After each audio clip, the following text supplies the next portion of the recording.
Bienvenue à toutes et à tous sur l'enfer des films. Oh pardon, ça me gratte. Voilà, aujourd'hui ça va être Footrax. Alors je ne sais pas si vous vous souvenez, j'avais déjà fait Footrax, j'en avais fait un ou deux, je ne sais plus. Donc là c'est le troisième. Mais je l'avais fait de façon, sous le format audio. Hein. Mais je vais repasser au format vidéo pour le moment. Donc en fait je vais vous parler de films, mais à travers leur musique, hein, comme j'adore ça, les musiques de films. Donc je reviendrai vers vous avec Footrax pour vous parler de musique de film.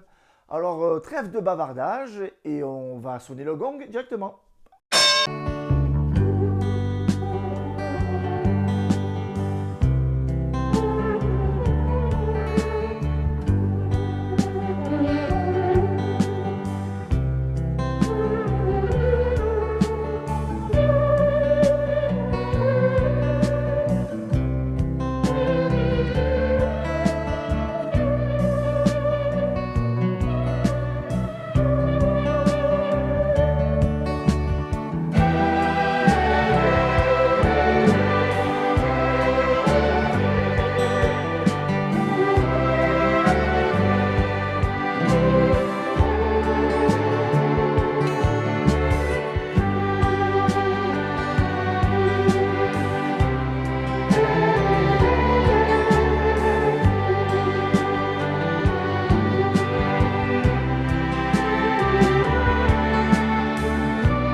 C'est passé directement au premier extrait. Hein. Alors, vous l'avez vu, c'était inscrit. C'était tiré du film Cannibal Holocaust, un film italien qui date de 1980, réalisé par Ruggero Deodato. C'est une mélodie en général qui reste après en tête hein, avec l'ouverture du film, avec ce plan sur l'Amazonie. C'est un thème musical, c'est le thème principal de Cannibal Holocaust que j'aime beaucoup. Après, plus tard dans le film, on a d'autres thèmes un peu plus, on va dire, angoissants, anxiogènes. Mais celui-ci commence, voilà, comme je le disais, sur l'Amazonie, avec un air, entre guillemets, plutôt léger. Alors, je ne sais même plus si je l'ai précisé. La musique a été composée par Riz Ortolani, hein, avec une filmo énorme, hein, mais je ne vais pas tout vous la dévoiler. Je vais plutôt citer un film, La Maison au fond du parc, hein, encore réalisé par Ruggero Deodato. Je ne peux m'empêcher de parler un peu de Cannibal Holocaust, hein, en vous disant que par exemple, le réalisateur a été, on va dire, c'est qu'en fait ce film a créé à l'époque une sacrée polémique. Hein, Ruggero Deodato a même dû ramener les acteurs parce que certains ont pensé que les acteurs étaient vraiment morts. Hein, je crois qu'il y a eu même des procès pour ça. Par contre, de vraies mises à mort, il y en a eu dans ce film, notamment avec les tortures d'animaux, enfin les morts animales. Hein. Il y a eu, je crois, un petit cochon et il y a eu aussi la fameuse scène de la tortue.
pour moi, mais je peux comprendre que certains la trouvent insoutenable, hein, celle qu'on vient de voir, le dépeçage de la tortue.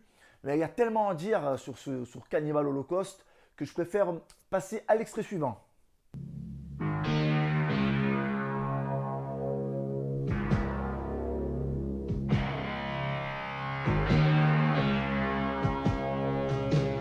When does a dream become a nightmare? When do we do what must be done? When do we stand and face the future? When there is nowhere left to run. And you got to learn just how to survive. You got to learn how to keep your dream alive. Take a look at my face, I am the future. How do you like what you see? Take a look at my face, I belong to the future. And you belong to me.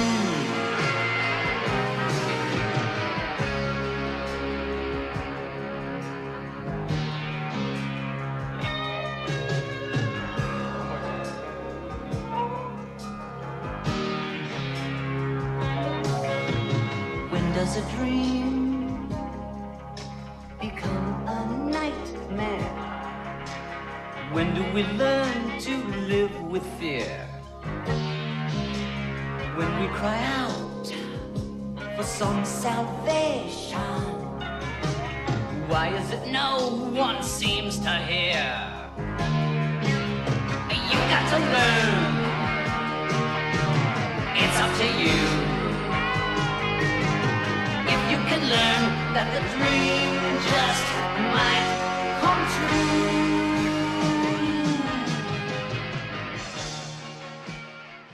Quel film! Oh là là, c'est un extrait de Classe 84, réalisé par Mark Lester en 1982. Mark Lester, c'est celui-là même qui a réalisé l'excellent Commando. L'histoire très bref de Classe 84, alors c'est un professeur, un remplaçant, un professeur de musique qui arrive dans un lycée lambda américain, enfin pas aussi lambda que ça, pardon. C'est on va dire un lycée gangréné par la violence, mais une violence assez inouïe. Mais parlons du compositeur de la musique de Classe 84. Donc le morceau que vous avez entendu précédemment, c'est un morceau chanté par Alice Cooper, qu'on ne présente plus, mais qui a été composé par Lalo Schifrin, j'espère que je le prononce bien, Lalo Schifrin. Pareil que pour Wiz Ortolani, hein, je ne vais pas faire toute sa filmographie, mais moi personnellement, c'est quand je dis Lalo Schifrin, je pense à l'Inspecteur Harry ou à Opération Dragon avec Bruce Lee. On va poursuivre non pas avec un film maintenant, mais avec une série. Une fois n'est pas coutume. Hein. Donc, je pense que vous êtes ici pour écouter des musiques de films. Je vais arrêter de parler et écoutez-moi ce petit bijou.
Un morceau magnifique pour une série magnifique, une série géniale. Et vous venez d'entendre là le thème de la saison 3, c'est American Horror Story Coven. Mais elle revient dans la saison 8, hein, dans Apocalypse. C'est pour ça que je vous en parle, hein, parce que je viens de voir la saison 8, qui est pour moi une des meilleures. Mais la meilleure, c'est la saison 2, comme tout le monde le sait. Le morceau que l'on vient d'entendre s'intitule La La Song, hein, composé par James L. Levine, qui a beaucoup travaillé sur les American Horror Story. Mais il a aussi pas mal collaboré, j'ai vu ça sur sa filmo, avec Hans Zimmer, hein, le maître Hans Zimmer, hein, notamment sur, par exemple, Pearl Harbor. Allez, on s'en remet 10 secondes un peu là. Voilà, c'est magnifique, mais je suis obligé de couper. On va passer à l'extrait suivant.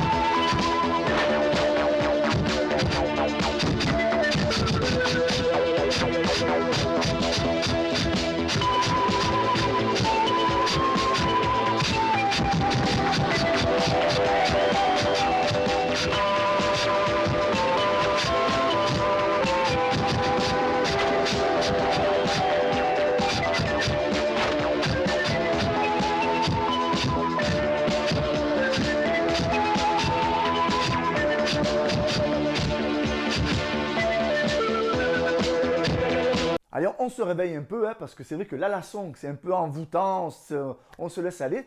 Mais là, on a écouté un morceau un peu plus, on va dire, disco, et carrément même disco. Et comme vous l'avez vu, il est tiré du film Snake in the Eagle Shadow. Et en français, c'est le chinois se déchaîne. Il me semble, je peux faire une erreur là. Je mettrai le titre en français là sur la vidéo. Donc Snake in the Eagle Shadow. En plus, c'est pour moi un des meilleurs Jackie Chan. Il fait partie des meilleurs Jackie Chan. Et c'est assez bizarre ce contraste qu'il y a entre. C'est difficilement imaginable. Parce que, disco, on va dire, et kung-fu. Hein. J'avoue que c'est pas très compatible à la base. C'est vrai que je croyais, quand j'ai entendu le morceau à la base, je pensais tomber sur du Jean-Michel Jarre, hein, mais que nini. Hein. J'ai découvert l'existence de ce groupe dont j'ai encore oublié le nom. Hein. Je sais plus, voilà, le titre c'est Magic Space. Alors je mettrai peut-être le nom en grand, comme ça vous l'aurez. Mais finalement, du Jean-Michel Jarre, il y en a dans Snake in the Eagle Shadow. Il y en a un peu, je crois qu'il y a un titre qui s'appelle Oxygène 2. Alors, je ne suis pas un spécialiste de Jean-Michel Jarre, hein, donc je pense que c'est ce titre. Pour conclure, un score assez étonnant, mais pour un très bon film, voilà, de Snake in the Eagle Shadow. Donc maintenant, nous allons passer à l'extrait suivant.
On se serait cru en Grèce, là, le temps de ce morceau, mais il n'en est rien. Hein. L'action de ce film se déroule à New York. Il s'agit de Serpico, avec l'excellent Al Pacino.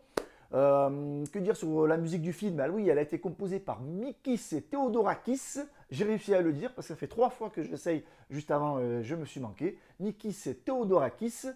Alors, du coup, oui, tout à l'heure, je vous disais qu'on serait cru en Grèce. Eh ben, un petit peu parce que c'est Mikis Theodorakis et c'est lui qui a composé la musique de Zorba le Grec. Together.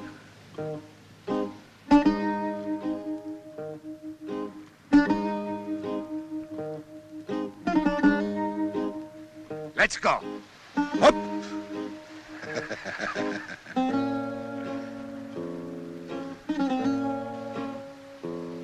Again. Hop.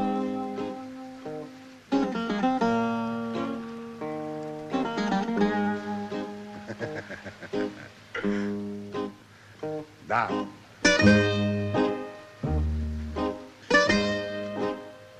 lassù le vende. Boss, I have so much to tell you. I never loved a man more than you.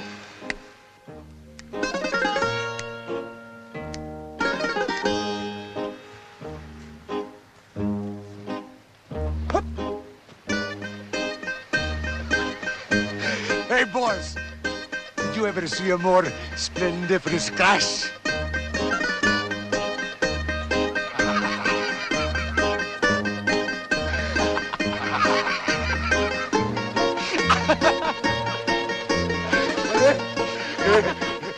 You can laugh too, huh? Hey, you laugh!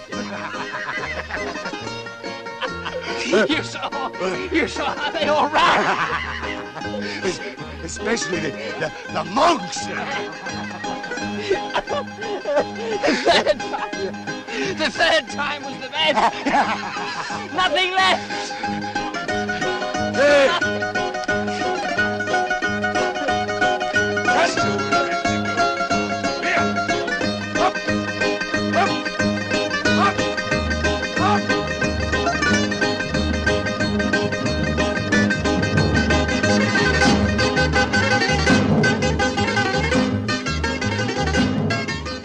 Merci Anthony Quinn pour ce moment assez mémorable. J'espère que chez vous, vous n'avez pas pété les plombs à danser, parce que c'est vrai que quand on entend le thème de Zorba le Grec, on a toujours envie de sauter, de danser. J'espère que vous êtes resté assis sur votre chaise, ou je ne sais pas où vous regardez la vidéo, dans le bus, etc. J'en sais rien. Mais restez assis pour l'extrait suivant. On y va!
Parce que je peux pas m'en empêcher, j'adore les films d'horreur et il faut toujours que j'en parle de partout. Voilà, là c'était le thème principal de Creepshow 2, composé par un certain Les Reed, ou je sais pas si je le prononce bien comme il faut, Les Reed.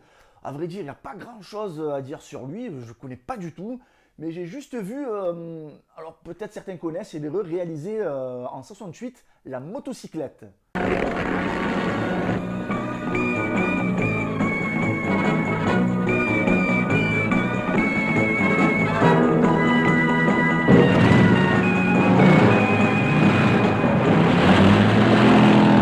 Je connais pas du tout, mais en tout cas, je kiffe la bande-annonce.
d'entendre le thème principal de la conquête de la planète des singes. Alors, une saga que j'adore particulièrement, que j'ai revue très récemment. Hein. Donc j'ai pas mis toutes les musiques de tous les films, mais j'avais envie de choisir ce thème-là.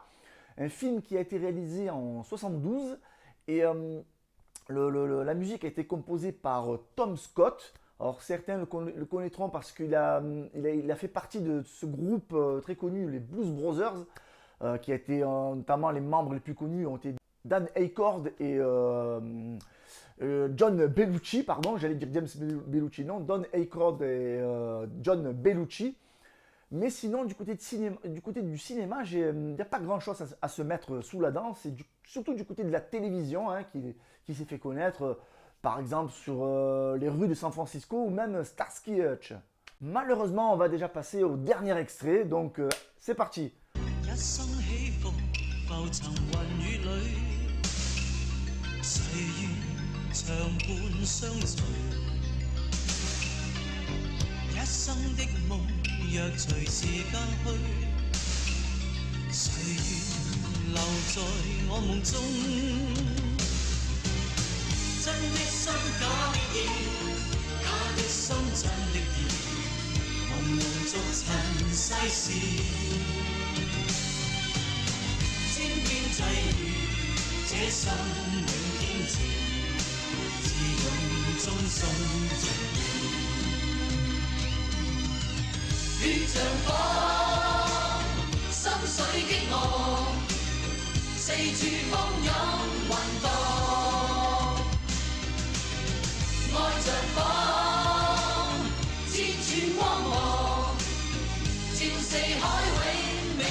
Et paf la claque quand j'ai vu et revu ce film tout récemment, hein, c'est Blade of Fury, hein, le thème de Blade of Fury qui a été réalisé par Sammo Hung, que j'adore vraiment, Sammo Hung.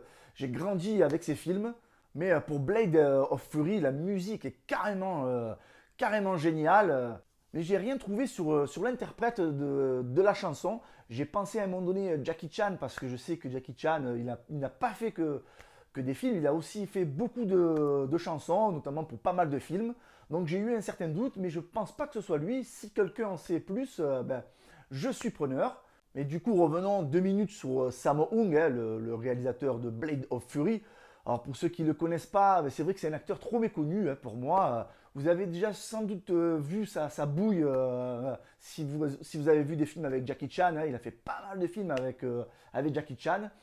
Et il faisait partie d'une troupe qui s'appelait les Lucky Stars, avec les membres les plus connus, je disais Jackie Chan, et un autre qui s'appelle Yuen Biao aussi, un habitué des films avec Sammo Hung et Jackie Chan. Et en parlant de Jackie Chan, c'est vrai que certains, même moi, des fois je faisais la comparaison entre Sammo Hung et Jackie Chan. Alors c'est vrai que si pour les films, moi je préfère plus Jackie Chan, mais du côté de la réalisation, pour moi il n'y a pas photo. Par exemple, Sammo Hung nous a offert, même Jackie Chan nous a offert des films comme Polystory par exemple, mais Sammo Hung il aurait réalisé des films comme Warriors 2 ou Prodigal Son, et j'en oublie d'autres, 2-3 autres comme Shanghai Express, il me semble que c'est lui aussi, mais c'est des purs chefs-d'œuvre. Donc pour ceux qui ne connaissent pas Sammo Hung, jetez-vous sur ces films, que ce soit du côté martial ou acteur, ou même du côté de la réalisation, parce que c'est un pur génie trop méconnu. Voilà, les meilleures choses ont une fin. Je vous remercie d'être resté jusqu'au bout de la vidéo. Je vous claque la bise et je vous dis à bientôt. Ah non, tout à l'heure je vous parlais d'un clip champignonesque. Alors je vais récompenser ceux qui sont restés jusqu'au bout de la vidéo. Hein. Je vous remercie une fois de plus. Donc je vous offre ce clip champignonesque. C'est parti!